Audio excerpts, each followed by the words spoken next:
मैं लक्ष्मी यादव, क्लास 8 में साइंस की सीरीज में अभी हम लोग चैप्टर 6 में कंटिन्यू कर रहे हैं।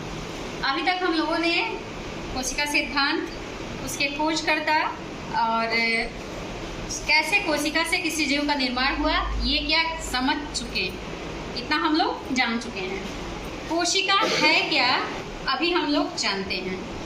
ये हम लोग जान रहे हैं कि पौधे भी कोशिका से बने हैं और जंतु भी कोशिका से ही बने हुए हैं। ठीक है, एक्टिव रहिएगा तभी समझ में आएगा। तो ये वाला जो चित्र है ये है प्लांट सेल का। किसका है? Plant cell. ये प्लांट सेल का है और ये वाला जो है ये है एनिमल सेल का। ये किसका है?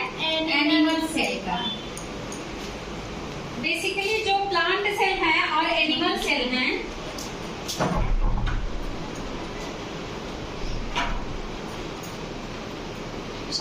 प्लांट और एनिमल सेल की जो संरचना है उसमें थोड़ा अंतर होता है। तो हम लोग अभी ये देख ले रहे हैं, ये वाली क्या है? Plant cell. ठीक है, प्लांट सेल जो है ये क्या होती है, इसके अंदर बहुत सारे ऑर्गेन्स पाए जाते हैं, पूरा ऑर्गेनेल्स पाए जाते हैं। उसी तरह से एनिमल सेल में भी ऑर्गेनेल्स पाए जाते हैं, पर कुछ ऐसे सेल ऑर्गेनेल्स हैं जो प्लांट सेल में पाए जाते हैं, एनिमल सेल में नहीं पाए जाते हैं, या एनिमल सेल में पाए जाएंगे तो प्लांट सेल में नहीं पाए जाते हैं। सबसे पहले ये संरचना है किसकी? सेल की। ये किसकी संरचना है? सेल की। सेल की सबसे प्लांट सेल जो है वो 3 मेम्ब्रेन की बनी होती है। इसकी सबसे बाहर वाली जो लेयर है, ये बाहर वाली, ये आउटर है, सबसे बाहर की। ठीक है, इसे कहेंगे सेल वॉल। क्या कहेंगे? Cell wall. ये प्लांट सेल में प्रेजेंट होगी, बट एनिमल सेल में कोई सेल वॉल नहीं पाई जाएगी। ठीक है, इसके बाद जो है, जो मेम्ब्रेन है उसे बोलेंगे क्या? Cell membrane. क्या बोलते हैं? सेल मेम्ब्रेन प्लांट सेल में भी पाई जा रही है और एनिमल सेल में भी पाई जा रही है। सेल मेम्ब्रेन से जब हम अंदर आते हैं तो उसके अंदर जो लिक्विड पाया जाता है, जो द्रव पाया जाता है, उसे बोलते हैं साइटोप्लाज्म, कोशिका द्रव्य। क्या बोलते हैं? कोशिका द्रव्य। ये दोनों में पाया जाएगा, प्लांट सेल में भी और एनिमल सेल में भी, दोनों में साइटोप्लाज्म पाया जाएगा। साइटोप्लाज्म से अंदर जब हम लोग जाएंगे तो प्लांट सेल में एक बहुत बड़ा सा रिक्तिका यानी कि वैक्यूल पाया जाएगा। ये जो बड़ी सी संरचना आपको दिख रही है डंबल सी, ये क्या है? Cell vacuole. ये क्या है? Cell vacuole. ये प्लांट सेल में थोड़ी बड़ी होती है, लेकिन जो एनिमल सेल होते हैं इनमें सेल वैक्यूल की साइज क्या होती है? छोटी होती है। इसमें भी सेल वैक्यूल पाए जाएंगे। ठीक है, लेकिन इसमें संख्या में कई होते हैं और इनकी साइज क्या होती है? छोटी होती है।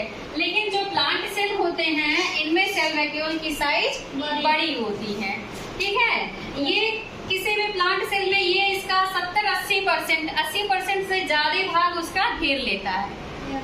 यहाँ हमने थोड़ा छोटा बनाया आपको समझने के लिए, क्योंकि बाकी भी ऑर्गेनेल्स बनाने थे, लेकिन वास्तव में इसकी साइज 70 से 80% इतना बड़ा होता है कि कोशिका का जो जगह है उसका 70-80% ये क्या करता है? 80% से ज्यादा घेर लेता है। लेकिन एनिमल सेल में सेल वैक्यूल साइज में कैसे होते हैं? छोटे होते हैं और संख्या में 1 से ज्यादा होते हैं। ठीक है, सेल वैक्यूल के जो ये लेयर है प्लांट में, ये जो इसकी मेम्ब्रेन है इसे बोलते हैं टोनोप्लास्ट। क्या बोलते हैं? टोनोप्लास्ट। और इसके अंदर द्रव भरा होता है, H2O या वेस्ट प्रोडक्ट जो कोशिका का होता है, वो क्या होता है? इसमें भरा होता है। प्लांट सेल है तो इसमें क्या पाया जाएगा? क्लोरोप्लास्ट। क्या पाया जाएगा? और क्लोरोप्लास्ट भी इसमें डबल मेम्ब्रेन का होता है। इसके अलावा माइटोकॉन्ड्रिया भी पाया जाएगा। माइटोकॉन्ड्रिया प्लांट सेल और एनिमल सेल दोनों में पाई जाती है। ठीक, लेकिन क्लोरोप्लास्ट सिर्फ प्लांट सेल में पाया जाता है। इसके अलावा एक बहुत ही महत्वपूर्ण संरचना है जिसे बोलते हैं क्या? न्यूक्लियस, केंद्रक। हिंदी क्या होती है? केंद्रक। ये प्लांट सेल में भी पाया जाएगा और एनिमल सेल में भी पाया जाएगा।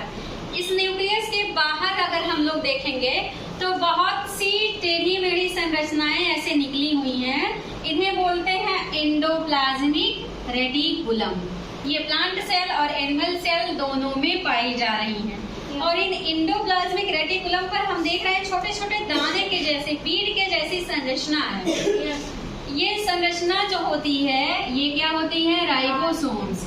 ये भी प्लांट सेल में और एनिमल सेल में दोनों में पाई जाती है। ठीक है। न्यूक्लियस के अंदर क्या होता है? न्यूक्लियोप्लाज्म होता है।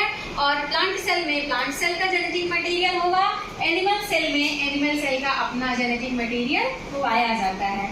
न्यूक्लियस के अंदर एक संरचना होती है जो थोड़ी क्या होती है, यहाँ पर न्यूक्लियोलस जो है इसके अंदर जेनेटिक मटेरियल होते हैं। एक संरचना होगी, ये तो genetic material DNA, RNA, chromatin thread, chromosomes ये सब होंगे। एक संरचना होती है जिसे बोलते हैं न्यूक्लियोलस। इसका फंक्शन हम लोग बाद में समझेंगे। इतना समझ में आया? ये तो था प्लांट सेल। प्लांट सेल में क्लोरोप्लास्ट है, एनिमल सेल में नहीं है, ये ध्यान रखिएगा आप लोग। ठीक है। अब देखते हैं एनिमल सेल में क्या है जो प्लांट सेल में नहीं है। पहली संरचना है सेंट्रोसोम। क्या है? सेंट्रोसोम। ये सेंट्रोसोम जो है ये प्लांट सेल में है लेकिन एनिमल सेल में ये एब्सेंट है। ठीक है। इसके अलावा है क्या? लाइसोसोम। और क्या है? लाइसोसोम। ये भी क्या है? पाए जा रहे हैं। ठीक है। ये था कि दोनों की कोशिका की संरचना और इसका अंतर। एक बार रिकॉल करेंगे हम लोग। सबसे पहले सेल लिया तो सेल में प्लांट सेल जो है उसके बाहर सेल वॉल पाई जा रही है, but animal cell single membrane है, इसमें सेल वॉल नहीं पाई जा रही है। इसके सेल वॉल के अंदर एक मेम्ब्रेन है जिसे बोलेंगे सेल मेम्ब्रेन, ये दोनों में पाई जा रही है। अंदर की तरफ जा रहे हैं तो इसमें लिक्विड है, द्रव भरा हुआ है जिसमें सारे ऑर्गन तैरते रहते हैं। ठीक है। उस द्रव को बोलते हैं साइटोप्लाज्म। ये दोनों में पाया जा रहा है। अगर उसके बाद हम लोग देखें तो दोनों में एक अंग होता है केंद्रक, जो पूरे सेल के कार्य को नियंत्रित करता है, जिसे बोलते हैं न्यूक्लियस। प्लांट और एनिमल दोनों में न्यूक्लियस पाई जा रही है। न्यूक्लियस के अंदर इसका जेनेटिक मटेरियल है और न्यूक्लियोलस दोनों में उपस्थित है। इसके बाद न्यूक्लियस के बाहर बहुत सारी फ्रेगमेंटेड स्ट्रक्चर दिखाई दे रही हैं, इसे हम एंडोप्लाज्मिक रेटिकुलम कहते हैं। ये दोनों में प्रेजेंट है।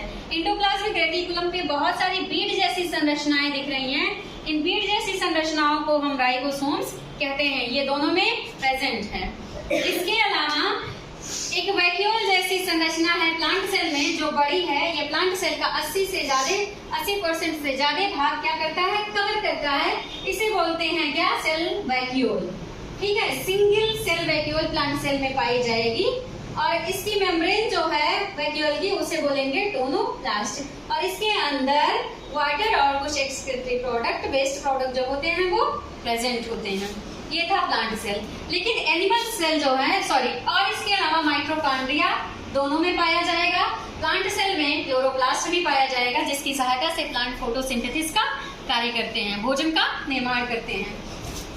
प्लांट सेल में सेंट्रोसोम पाया जाएगा जो कि सेल डिवीजन, जब कोशिकाओं का विभाजन होता है उसमें इसका बहुत ही महत्वपूर्ण रोल होता है। इसके अलावा सेल वैक्यूल जो एनिमल सेल में होंगे ये संख्या में एक से ज्यादा होंगे और इनकी साइज क्या होगी? प्लांट सेल की तुलना में छोटी होगी और इनमें लाइसोसोम्स भी पाए जाते हैं।